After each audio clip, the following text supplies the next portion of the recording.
దేవాలయానికి ఇద్దరు వ్యక్తులు ప్రార్థన చేయడానికి వెళ్ళాడు. ఒకళ్ళు సుంకరి, మరొకడు పరిసయ్యుడు ప్రార్థన చేస్తున్నాడు. ఏమని?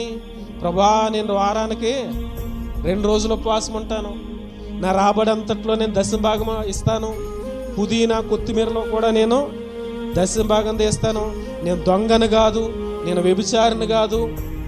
అవునా? ఇలా ప్రార్థన చేశాడు. ఇంకొక వ్యక్తి సుంకరేమని ప్రార్థన చేశాడు?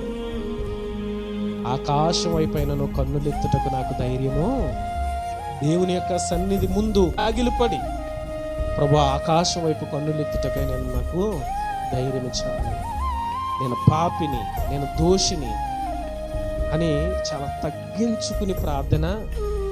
దేవుడు ఎవరి ప్రార్థన విన్నాడు? సుంకరి ప్రార్థన దేవుడు. అంటే తగ్గించుకుని ఎవరైతే ప్రార్థన చేస్తారో వారి ప్రార్థన దేవుడు విన్నాడు. అదే దీన ప్రార్థనలు అంటే అవే.